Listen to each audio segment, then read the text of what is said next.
అందరికీ నమస్తేనుల్లా welcome to MR media Telangana. This is Rekha. ఒక వ్యక్తిని దెబ్బ కొట్టాలి అని అంటే ఆ వ్యక్తి చేసిన మంచి పనులు ఏవైతే ఉన్నాయో ఆ మంచి పనులల్లా ఆ మంచి పనిని చెడు పనిగా క్రియేట్ చేసి ఏదో ఒకటి చేయాలని అనుకోవడం. రేవంత్ రెడ్డి కూడా గదే చేసిండు. ఏం చేసిండు అంటే కేసీఆర్కు కాళేశ్వరం ప్రాజెక్టు వల్ల మంచి పేరు వచ్చింది.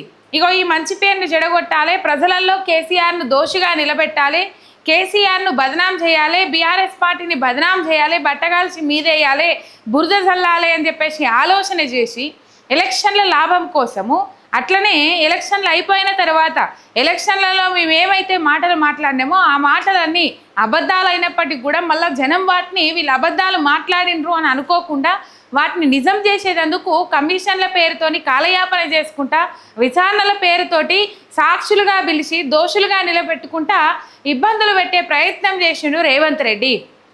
రైట్, ఒక సంచలనమైన తీర్పు వెలువరించింది హైకోర్టు ధర్మాసనం.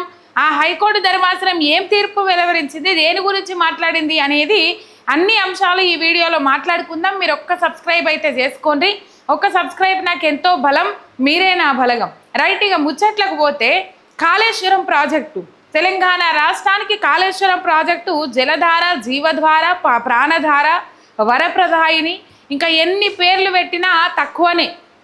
కాళేశ్వరం ప్రాజెక్టు లేకపోతే ఇలా తెలంగాణ ప్రాంతం 60 ఏళ్ళ గోస ఎట్లుండనో ఇయ్యల కూడా గట్లనే ఉంటుండే. ఆనాడు తాగడానికి నీళ్లు లేక ఏ విధంగా ఏడ్చినామో, ఆనాడు సాగునీళ్లు లేక ఏవైతే భూములు పడావు పెట్టుకున్నామో ఇయ్యల కూడా కాళేశ్వరం ప్రాజెక్టు లేకపోతే గదే పరిస్థితి. 60 ఏళ్ళ కాంగ్రెస్ పాలనలో తెలంగాణ ప్రాంతం పరిస్థితి ఏ విధంగా ఉండెనో, స్వరాష్ట్రం ఏర్పడకపోతే కేసీఆర్ ఒకవేళ ఏర్పడ్డాక కూడా కాళేశ్వరం ప్రాజెక్టును కట్టకపోతే ప్రజాధనమే అయినప్పటికీ కూడా కడదామని ఏ ఆలోచన చేయలేదు కదా 60 ఏళ్ళ పాలకులు. ప్రజాధనంతోనే కట్టిండ్రు కానీ ప్రజాధనం అదేమైనా కేసీఆర్ సొమ్మ అని చెప్పేసి మాట్లాడతారు కానీ మరి అదే ప్రజాధనం 60 ఏళ్ళు దోసుకొని తిన్నారు కదా. తెలంగాణ ప్రాంతానికి నీళ్ళు ఇద్దామనే ఆలోచన చేయలేరు కదా. ఎట్లా పెట్టి అసెంబ్లీ ఎన్నికలలో మనము లబ్ధి పొందాలి, అసెంబ్లీ ఎన్నికలలో మనం అధికారంలోకి రావాలి, కొడితే దెబ్బకు 2 పిట్టలు అన్నట్లుగా అటు డెల్టా ప్రాంతానికి నీళ్లు పోవాలి, ఇటు మేడిగడ్డ కుంగడం వలన మేడిగడ్డ పిల్లర్స్ ఏవైతే ఉన్నాయో అవి కుంగడం వలన ఇటు కేసీఆర్ను తెలంగాణ రాష్ట్రంలో బదనాం చేయొచ్చు అని చెప్పేసి ఆలోచన చేసి రేవంత్ రెడ్డి ప్లాన్ ప్రకారము పకడ్బందీగా కొంతమంది తోని చేతులు కలిపి అటు ఆంధ్ర వాళ్ళతో కావచ్చు, ఇటు బీజేపీ వాళ్ళతో కావచ్చు, ఇటు రేవంత్ రెడ్డి చేతులు కలిపి మొత్తం మీద మేడిగడ్డ కుంగేటట్టు చేసిండ్రు. మేడిగడ్డ పిల్లర్స్ ఏవైతే 2 పిల్లర్స్ కుంగినాయో అవి కుంగేటట్టు చేసిండ్రు, బాంబులు పెట్టి పేల్చిండ్రు అని చెప్పేసి ఇప్పటికీ నిపుణులు చెప్తున్న ముచ్చట. తర్వాత ఏదైతే చెక్ డ్యాములు పేల్చిండ్రో పేల్చిన తర్వాత ఒక క్లారిటీ అయితే వచ్చింది. ఈ చెక్ డ్యాములు పేల్చిన వాళ్ళు మేడిగడ్డ పేల్చలేరు అని నమ్మకం ఏంది అని చెప్పేసి ఒక డౌట్ అయితే రేజ్ చేసుడు జరిగింది. ప్రజలలో ఇప్పటికీ అది మెదులుతా ఉన్నది. రైట్, మొత్తం మీద కాళేశ్వరం మీద బదనాం చేసి కాళేశ్వరం మీద బురద చల్లి దాని ద్వారా కేసీఆర్ను బదనాం చేసి మనం జనాల నుంచి ఓట్లు బొచ్చలలో రాలిపించుకోవాలని చెప్పేసి ఆలోచన చేసి ఇలా మేడిగడ్డను అజ్జేసి మేడిగడ్డను పడావ పెట్టి దాదాపు కొన్ని లక్షల ఎకరాలకు నీళ్ళు అందకుండా చేసి రైతులను ఇబ్బంది పెడతా ఉన్నది రేవంత్ రెడ్డి సర్కార్. ఇలా కాళేశ్వరం ప్రాజెక్ట్ అంటే ఒక మేడిగడ్డ ఒకటే కాదు కదా, అన్నారము సుందిళ్ళను కూడా ఇదే విధంగా అజ్జేయాలని చూస్తే మొత్తం మీద అది అక్కడికి ఆగిపోయింది. అసెంబ్లీ సమావేశాల నేపథ్యంలో రేవంత్ రెడ్డి 2.5 ఏళ్ళు కాలయాపన చేసి మేడిగడ్డను రిపేర్ చేస్తాము అని చెప్పేసి అధికారులకు ఆదేశాలు జారీ చేసిండ్రు.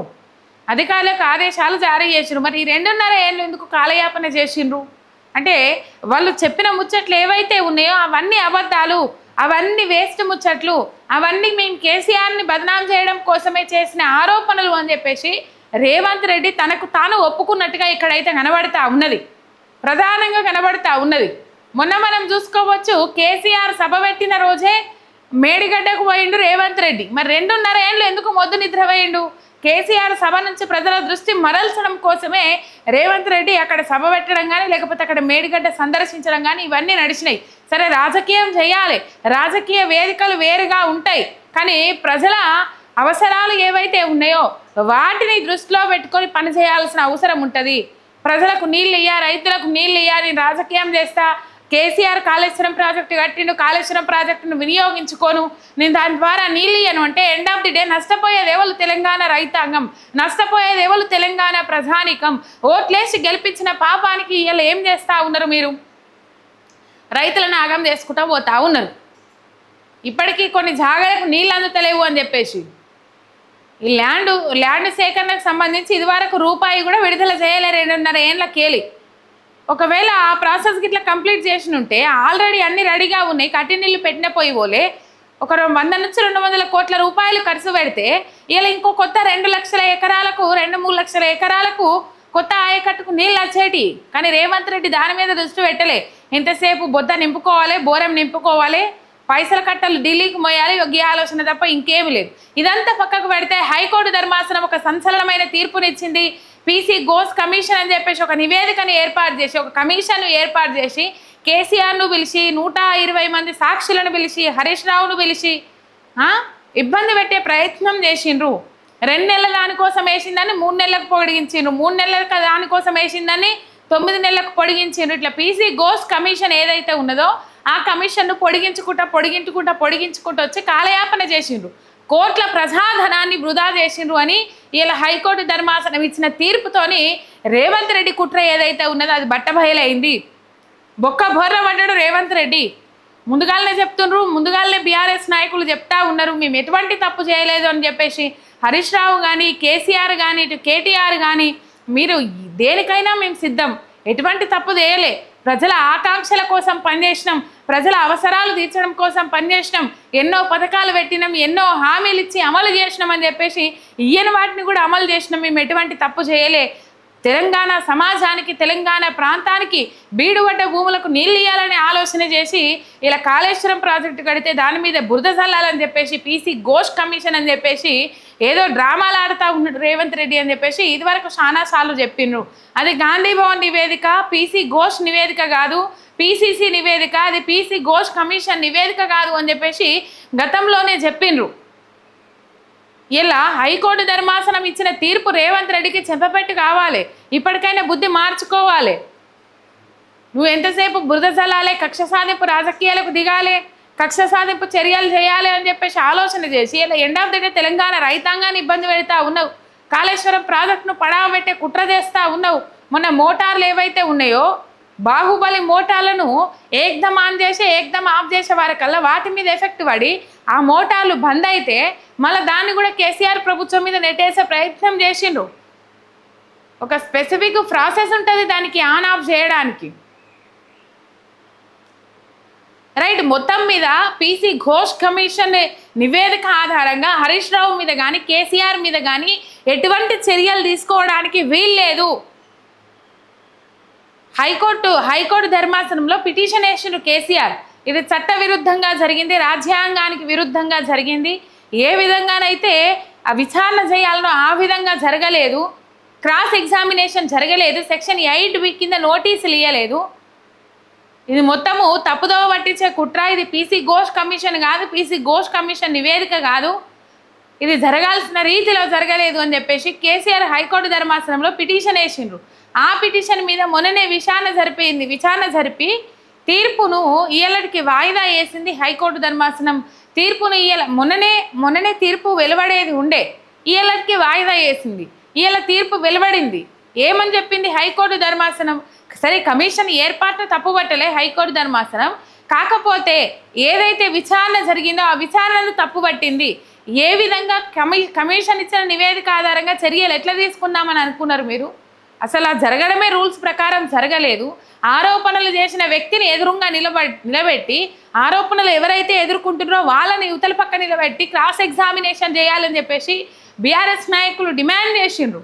ఉట్టి పీసీ ఘోష్ కమిషన్ నివేదిక ఏదైతే ఉన్నదో కాలయాపన తప్ప ఇంకేమీ లేదు, అడిగింది ఏమీ లేదని చెప్పేసి విచారణ ఎదుర్కొన్న సాక్షులు ఎవరైతే ఉన్నారో సాక్షులుగా పిలిచి దోషులుగా కుట్ర చేసే ప్రయత్నాలు ఏవైతే చేసిండ్రో వాళ్ళు బయటకు వచ్చి చెప్పినప్పుడు మనం చూసినాం, రైట్. మొత్తం మీద ఈ కమిషన్ ఏదైతే ఉన్నదో దాన్ని నిలిపివేసింది హైకోర్టు ధర్మాసనం. పీసీ ఘోష్ కమిషన్ ఏదైతే ఉన్నదో దాన్ని నిలిపివేసింది. ఇది ప్రజాధనం వృధా తప్ప ఇంకేమీ లేదు.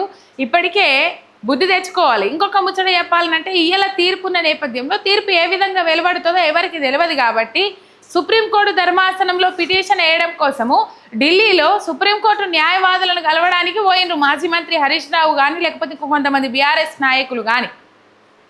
అక్కడికి పోయిన దానికి హరీష్ రావుకు ఆ రోజు జగిత్యాలలో జీవన్ రెడ్డి సభ ఉండే, కేసీఆర్ సభ ఉండే. హరీష్ రావుకు బీఆర్ఎస్ పార్టీలోకి జీవన్ రెడ్డి రావడం ఇష్టం లేదు, అందుకే సభకు అటెండ్ కాలేదు.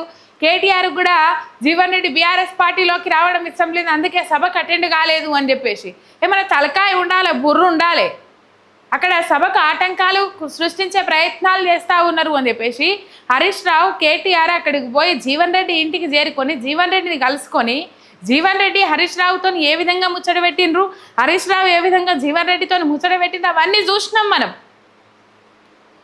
ఏదో లీకులు ఇచ్చుకుంటా లీకుడు రాజకీయాలు బొంకుడు రాజకీయాలు చేసిండు రేవంత్ రెడ్డి. అయినప్పటికి కూడా ఆయననే పప్పులో కాలేసిండు, అయిపోయింది కథ. మొత్తం మీద ఇక్కడ మనం అబ్జర్వ్ చేసినట్లయితే బురదజల్లే రాజకీయాలు మానుకుంటే మంచిది. దీనితో ఏం ప్రూవ్ అయిందంటే నిజం చెప్పులేసుకునే లోపట అబద్ధము హెలికాప్టర్ వేసుకొని ఊరంతా తిరిగి వస్తుంది, కానీ నిజం బయటకు వచ్చినాడు అబద్ధం తలదించుకొని మూలకు గుసోక తప్పదు అని చెప్పేసి హైకోర్టు ధర్మాసనం ఇచ్చిన తీర్పు ఏదైతే ఉన్నదో ఆ తీర్పు రేవంత్ రెడ్డికి చెంప చెల్లు అనిపించే విధంగా ఉన్నది అని చెప్పేసి చాలా మంది నిపుణులు మాట్లాడుతూ ఉన్నారు. ఇప్పుడు దీని మీద కూడా కేటీఆర్ కావచ్చు, హరీష్ రావు కావచ్చు, హైకోర్టు ధర్మాసనం ఇచ్చిన తీర్పు ఏదైతే ఉన్నదో ఆ తీర్పును స్వాగతిస్తూ హరీష్ రావు ట్వీట్ చేసిండ్రు, సత్యమేవ జయతే, ఎప్పటికైనా సత్యమే గెలుస్తుంది, హైకోర్టు ధర్మాసనం ఇచ్చిన తీర్పును స్వాగతిస్తూ ఉన్నాము అని చెప్పేసి. మొన్న రేవంత్ రెడ్డి ఏమంటాడు, సిబిఐ ఎంక్వైరీకి ఇవ్వమని బీజేపీ వాళ్ళకి అప్పచెప్పినాం, ఇంతవరకు సప్పు లేదు అని చెప్పేసి పసలేని కేసు పట్టుకొని యాళ్ళాడితే ఊగులాడితే ఏమవుతుంది రేవంత్ రెడ్డికి? కాలయాపన ప్రజాధనం వృధా తప్ప ఇంకొకటి ఏముండదాడ. తెలంగాణ సమాజం ఆలోచన చేయాలి ఇప్పటికైనా. ఇవన్నీ నిరాధారమైన ఆరోపణలు, కేవలం బురద చల్లడం కోసం చేసిన ఆరోపణలు తప్ప ఇంకొకటి ఏమీ లేదు. కావాల్సుకొని బురద చల్లిండ్రు ఓట్ల లబ్ధి కోసం, ఓట్ల రాజకీయం కోసం. ఇలా తెలంగాణ రైతాంగం పొలాలను ఎండబెట్టిన రేవంత్ రెడ్డి కంపల్సరీ వచ్చే ఎన్నికలలో తెలంగాణ సమాజం కర్రుగాల్చి వాత పెట్టడానికి సిద్ధంగా ఉన్నది రేవంత్ రెడ్డికి. ఇవన్నీ పరిణామాలు చూస్తూ ఉంటే ఒక సబ్స్క్రైబ్ చేసుకొని సపోర్ట్ చేయండి. మీ ఎంఆర్ మీడియా తెలంగాణ శనార్థి.